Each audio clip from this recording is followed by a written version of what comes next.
A man sits in a stone cell, surrounded by weeping friends. A cup of poison rests in his hands. He lifts it calmly to his lips and drinks. No one forces him. No executioner stands ready. He could have walked away, fled the city, lived out his years in peace. Instead, he chooses this. His students beg him to reconsider. He refuses. The poison begins its work, creeping from his feet upward, shutting down his body piece by piece. He remains composed, even curious about the process. In his final moments, he speaks not of regret, but of debts owed and principles kept. This is not madness. This is not despair. This is something else entirely. What drives a man to embrace death when escape is within reach? A 70-year-old man stands before 501 Athenian citizens who will decide if he lives or dies. He has no lawyer, no prepared defense, and he refuses to beg for mercy. The year is 399 BCE, and Athens is a city trying to forget its recent nightmare. Just 5 years earlier, a brutal civil war ended with mass executions and terror under the rule of the 30 tyrants. Democracy has been restored, but the wounds remain fresh. The city is desperate for stability, for unity, for anyone who threatens the fragile peace to simply disappear. Socrates has become that threat. 3 men have brought formal charges against him. Miletus, a young poet, Anytus, a powerful politician, and Lycon, a professional speaker. The accusations are simple on the surface: corrupting the youth of Athens and refusing to recognize the gods of the state. But everyone in that courtroom knows the real issue runs deeper. Socrates taught some of the men who betrayed Athens. His students included Alcibiades, who defected to Sparta, and Critias, who led the 30 tyrants in their reign of terror. The city wants someone to blame, and Socrates has made himself an easy target. The trial takes place in a large open courtroom. No judge presides. No professional lawyers argue the case. Just 501 ordinary citizens, chosen by lot, who will hear both sides and vote with bronze discs. One for guilty, one for innocent. Miletus speaks first. He is young, inexperienced, and clearly uncomfortable. His voice carries across the courtroom as he reads the formal charges. Socrates does not believe in the gods of Athens. Socrates invents new spiritual beings. Socrates corrupts young men by teaching them to question their elders and reject tradition. The accusations are vague, almost deliberately so. Under Athenian law, impiety is a serious crime, but its definition remains slippery. What counts as disrespecting the gods? Who decides? The jury must interpret the law themselves, and in a city still haunted by civil war, interpretation becomes dangerous. Anytus does not speak, but his presence looms over the proceedings. He is a leather merchant who became a democratic hero during the fight against the 30 tyrants. He has political power, connections, and a deep personal grudge. His own son studied with Socrates and later rejected his father's business, choosing philosophy over profit. Anytus blames Socrates for turning the boy against him. Now he sits among the accusers, watching, waiting for the jury to deliver the verdict he has already decided. When Socrates rises to defend himself, he does not behave like a man on trial for his life. He does not weep. He does not bring his wife and children forward to beg for sympathy, a common tactic in Athenian courts. Instead, he speaks plainly, almost casually, as if he were having a conversation in the marketplace rather than fighting for survival. He addresses the jury directly. He tells them he is not a clever speaker. He will not use tricks or emotional appeals. He will simply tell the truth. Then he does something unexpected. He questions Miletus in front of the entire courtroom, using the same method he has used for decades in the streets of Athens. He asks simple questions, listens to the answers, and then exposes the contradictions. Does Miletus truly believe Socrates corrupts the youth intentionally? Would any man deliberately make his own community worse, knowing he must live among them? Miletus stumbles, His answers grow confused. Socrates presses further. If Socrates believes in spiritual beings, as Miletus claims, then he must believe in gods, since spiritual beings are the children of gods. The charge collapses under its own logic. But the jury does not laugh. They do not applaud his reasoning. They sit in silence, watching this old man dismantle his accuser with words. Socrates shifts his focus. He tells the jury that the real reason he stands trial has nothing to do with the formal charges. The true accusation is older, deeper, rooted in years of misunderstanding.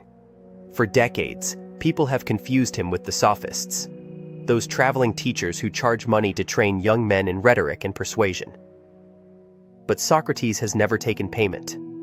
He has never claimed to teach anything. He simply asks questions. He explains his mission. Years ago, a friend visited the oracle at Delphi and asked if anyone was wiser than Socrates. The oracle said no. Socrates did not believe it. He set out to prove the oracle wrong by finding someone wiser than himself. He questioned politicians, poets, craftsmen, anyone with a reputation for knowledge, and in every case, he found the same thing. They claimed to know what they did not know. They mistook confidence for understanding. Socrates realized the oracle was right, but not in the way people assumed. He was wiser only because he recognized his own ignorance. He knew that he knew nothing. This mission made him enemies. Powerful men do not enjoy being exposed as fools, especially in public.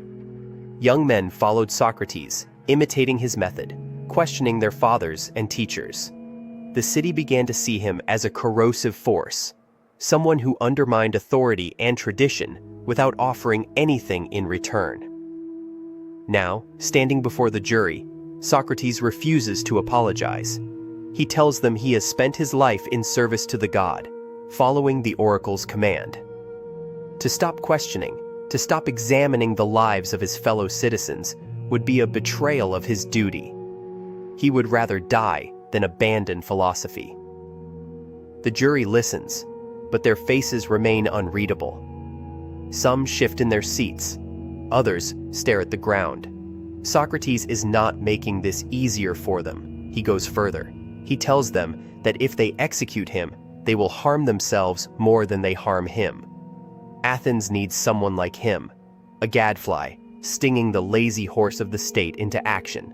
Without him, the city will fall into a deep sleep, drifting into ignorance and complacency. He is doing them a favor, and they are about to kill him for it. It is not a defense. It is a challenge. The jury votes.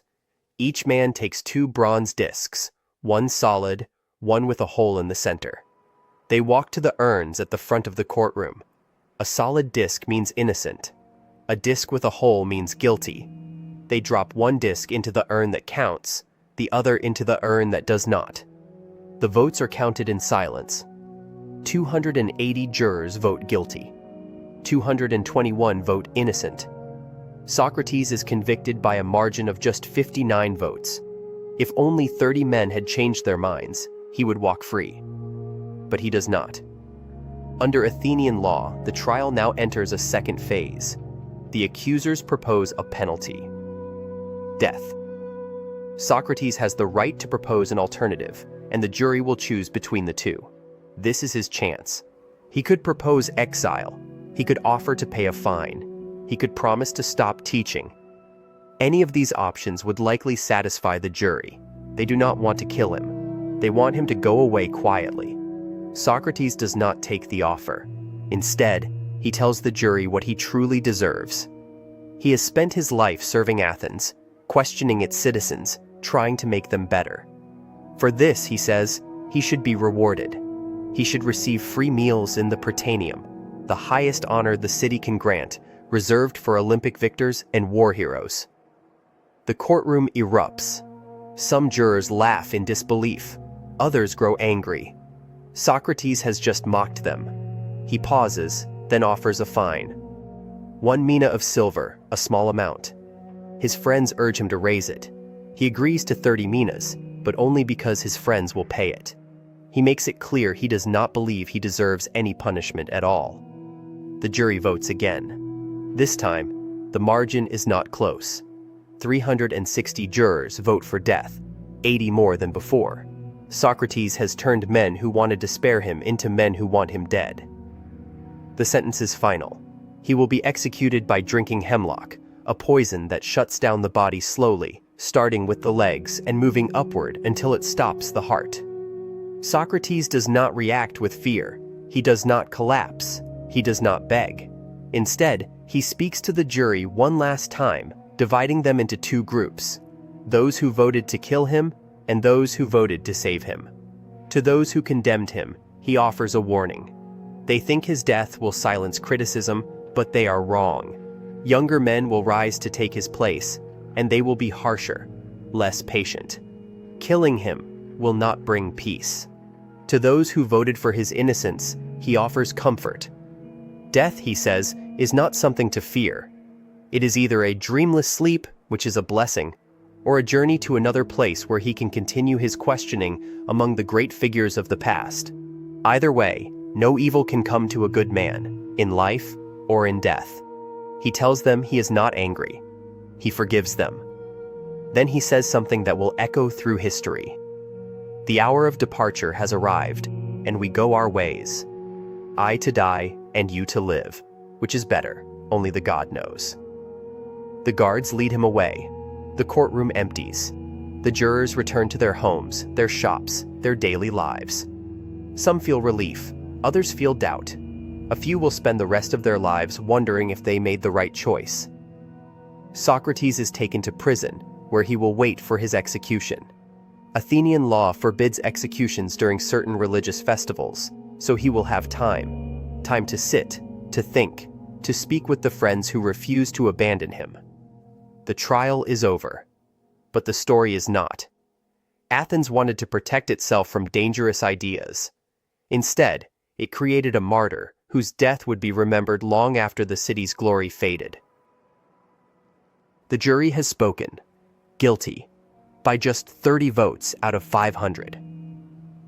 Socrates stands in the center of the courtroom, surrounded by men who have decided his fate. But the trial is not over. Under Athenian law, he now has one final chance to save himself. The process is simple. The prosecution has proposed death. Socrates must counter with his own punishment. Exile, a fine, public humiliation. Anything reasonable, and the jury will almost certainly accept it. They have already shown they are divided. Many want him silenced, not killed. All he has to do is offer them a way out, a compromise, a gesture of submission that lets both sides walk away. His friends are watching. His family is waiting. The path to survival is clear. Socrates steps forward to speak. The room goes silent. And then, instead of pleading for his life, he does something no one expects. He tells the jury that Athens should not punish him at all. In fact, the city owes him a reward. For decades, he has walked these streets questioning citizens, exposing ignorance, pushing people toward truth. He has served Athens better than any politician or general. So his counterproposal is this. The city should give him free meals for life in the Prytaneum, the hall reserved for Olympic victors and war heroes. The courtroom erupts, jurors shout. Some laugh in disbelief, others stare in fury. This is not defiance, it is mockery. He is treating the trial like a joke, turning his sentencing into a philosophy lesson. The men who voted to acquit him feel betrayed. The men who voted to convict him feel vindicated. Socrates has just sealed his own fate. His friends beg him to reconsider. Plato, Crito, Apollodorus. They pool their money and urge him to propose a fine instead. Reluctantly, Socrates agrees. He offers 30 minae, a significant sum, backed by his supporters. But the damage is done. The jury has already made up its mind. When the second vote is called, the margin is not close anymore. 80 more jurors vote for death. The sentence is final. Socrates will drink hemlock. But here is the part that makes no sense. Even now, he still has a way out. Athens does not execute prisoners immediately. There is a waiting period, sometimes weeks, while a sacred ship sails to Delos and back. During that time, Socrates will be held in a loosely guarded cell.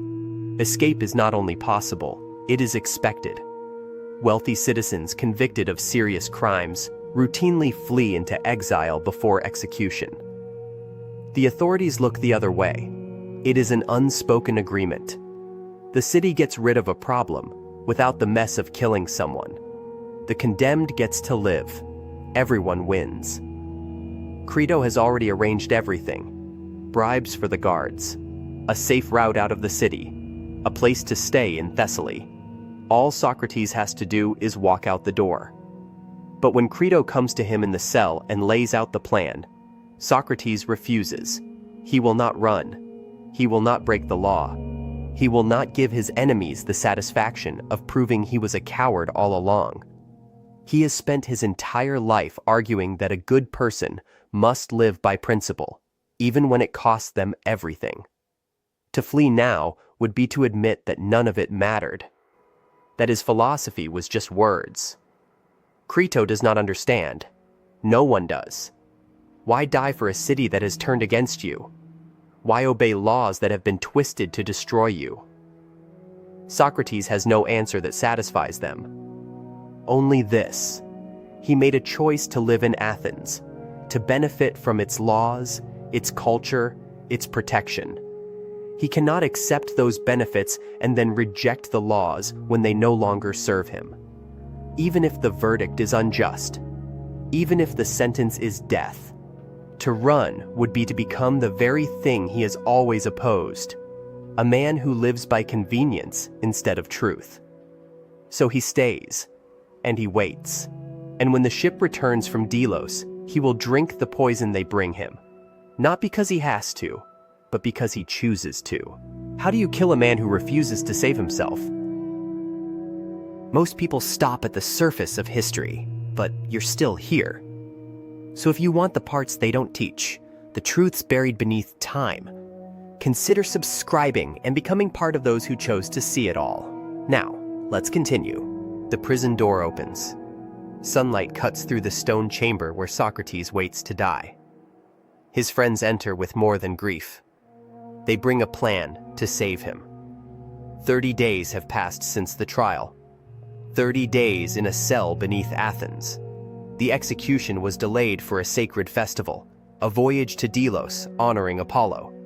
No one could be put to death while the holy ship sailed. But now the vessel has returned. The city's priests have confirmed it. Socrates has hours left. His friends arrive early, before dawn. Among them is Crito, a wealthy man who has known Socrates since childhood. They come with urgency, but also with hope. They have arranged everything. Guards have been bribed. A route to Thessaly has been secured. Wealthy allies in the north are ready to offer shelter, protection, comfort.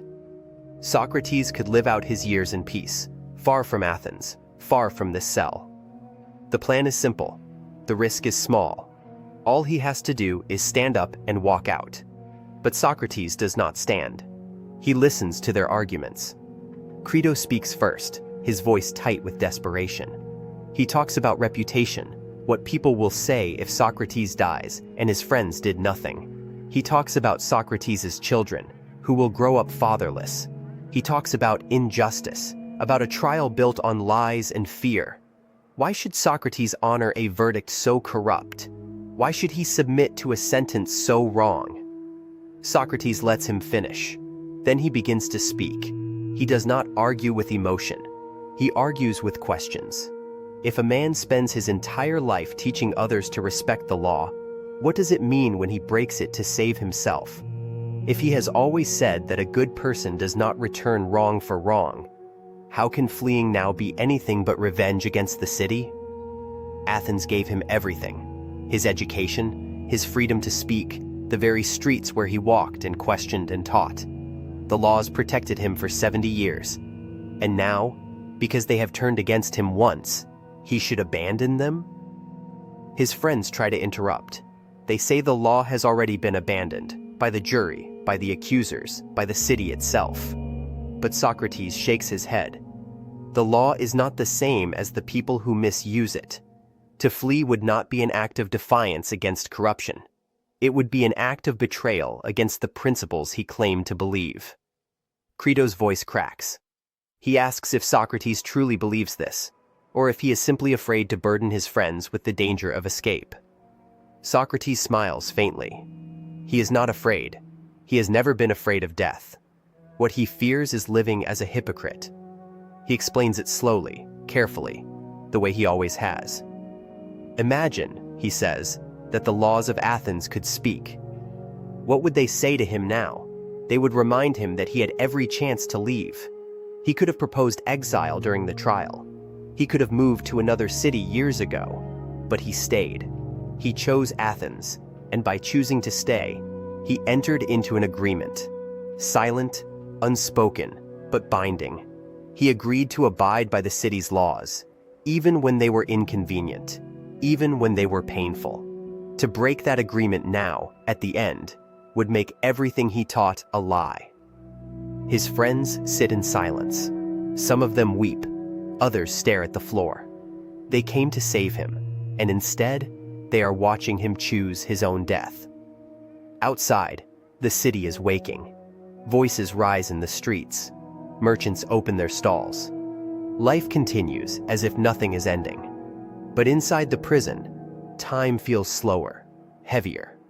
Socrates does not look like a man preparing to die. He looks calm. He asks about their families. He talks about philosophy, about the soul, about what might come after. He speaks as if this is just another conversation in the marketplace. But it is not, and everyone in the room knows it. One of his students, younger than the others, finally speaks. He asks the question no one else dares to. Does Socrates really believe the soul survives death? Or is he simply comforting himself? Socrates pauses. Then he answers. He does not know. No one knows. But he has spent his life trying to live well, trying to think clearly, trying to act justly. If there is nothing after death, then he loses nothing. But if there is something, if the soul does go on, then how a man dies matters. And he would rather die with his principles intact than live as a coward. The room falls quiet again. There is nothing left to say. The escape plan sits between them, unspoken now, abandoned. Socrates will not leave. His friends know it. And slowly, painfully, they accept it. The sun climbs higher. A guard appears at the door. He does not speak. He does not need to. Everyone understands. The time is close. Socrates stands. He asks his friends to stay a little longer. Not to grieve, he says. Not to mourn. Just to be present. He has one last request. When the poison comes, he wants them to remember that this is not a tragedy. This is a choice. And in a city that condemned him for asking too many questions, Socrates makes his final answer clear. He will not run. He will not hide. He will drink the cup. How do you honor a principle when it costs you everything? A man sits in a stone cell, waiting for poison. Outside, the sun is setting. His friends are weeping, but he refuses to run. In hours, he will drink hemlock and die. Not because he must, but because he chooses to. What kind of mind walks calmly toward its own destruction? Athens, 399 BCE. Socrates has been condemned to death by his own city. The charges are corrupting the youth and disrespecting the gods. But the trial was never really about religion or morality. It was about power, fear, and a man who refused to stop asking dangerous questions. He could have fled. His friends arranged everything: money, horses, a boat waiting at the harbor. But Socrates said no. He would not break the law, even a law that sentenced him to die. Now, in a small prison cell beneath the Athenian Acropolis, he waits for the final hour. His students gather around him. They expect wisdom. They expect comfort. What they get is something far stranger. The day begins with conversation. Socrates does not sit in silence or despair. He talks, he argues, he questions. His friend Crito arrives early, urging him one last time to escape. The guards can be bribed. The city will forget. But Socrates refuses. To flee would be to admit the law was wrong.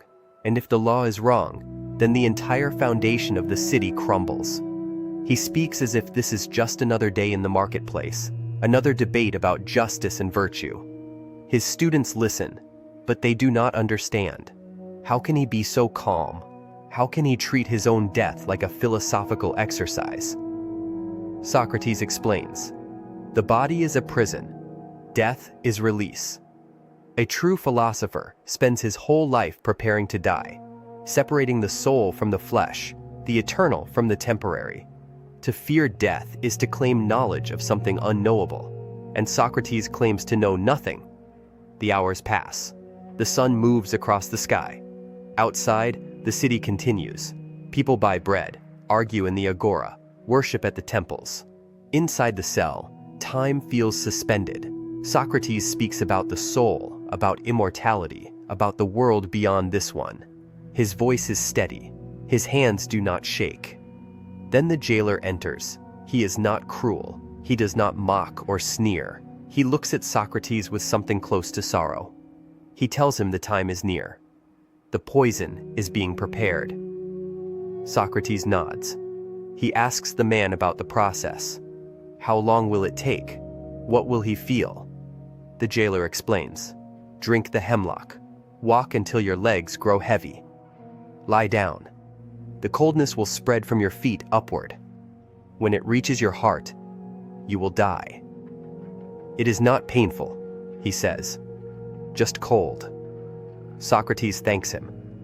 The jailer turns away, wiping his eyes. Even the man tasked with killing him cannot bear to watch without grief.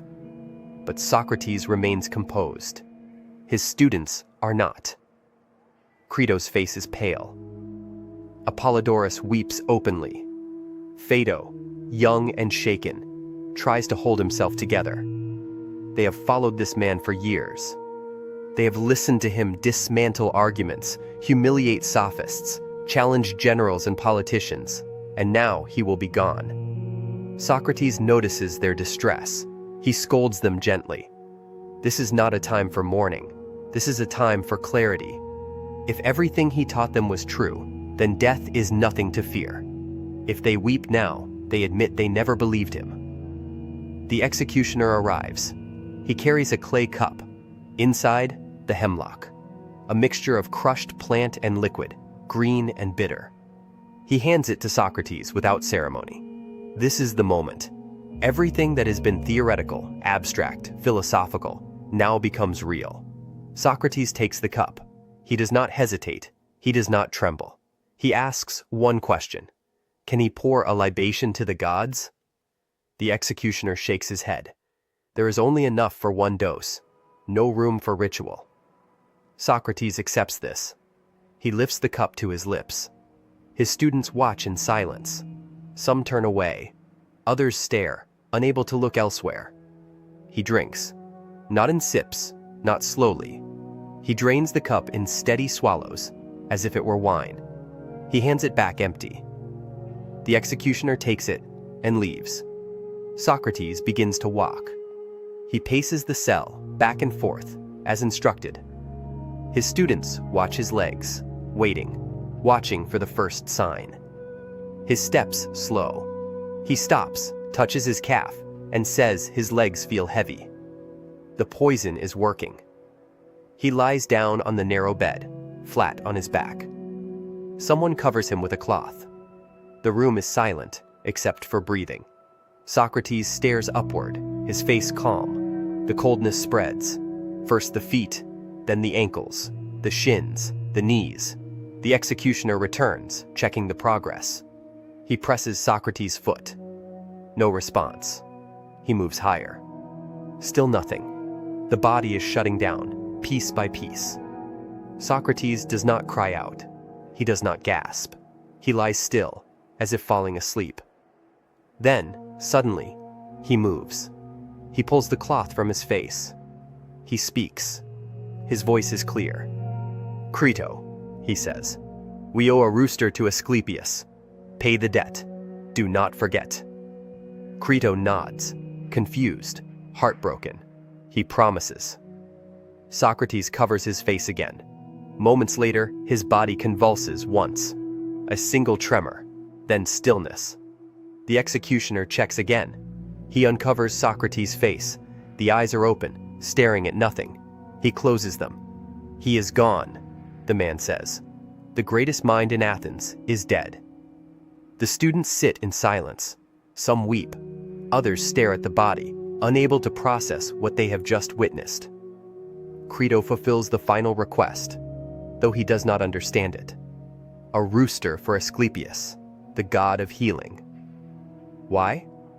Was Socrates saying life is a sickness, and death the cure?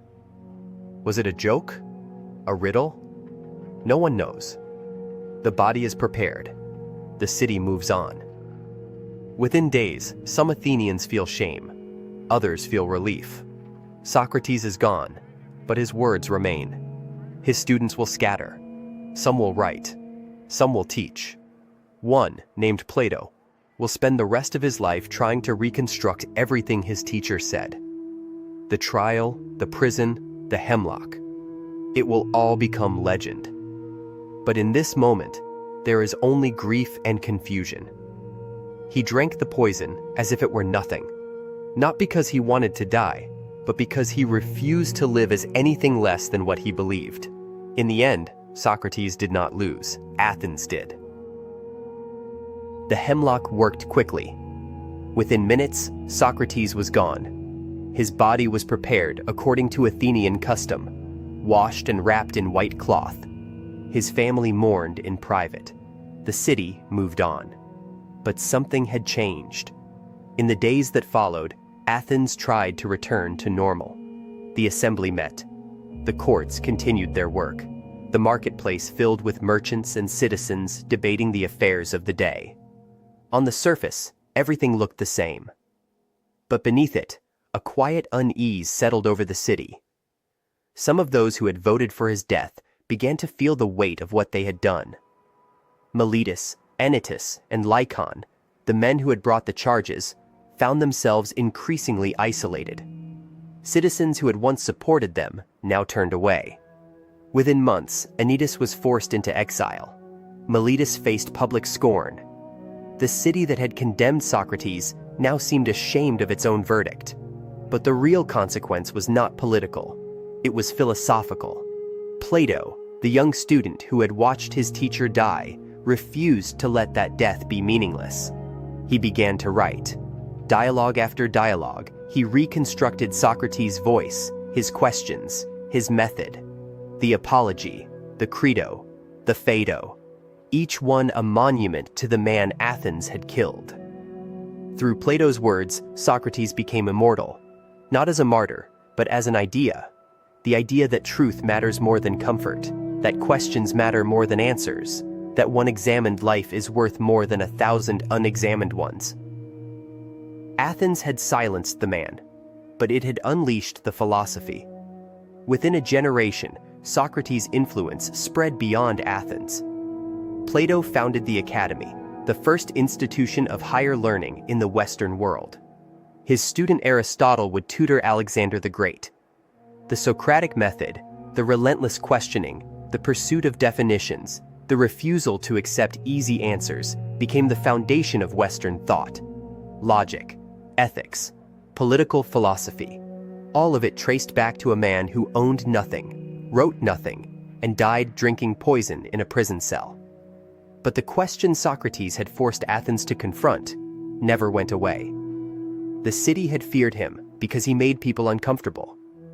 He questioned their beliefs, their leaders, their gods.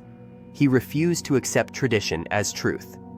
And in a democracy that prided itself on the will of the people, he had dared to ask, what if the people are wrong?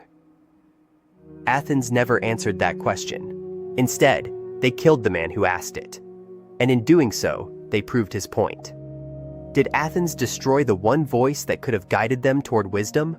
Or was Socrates always destined to be a threat to any society that values certainty over truth?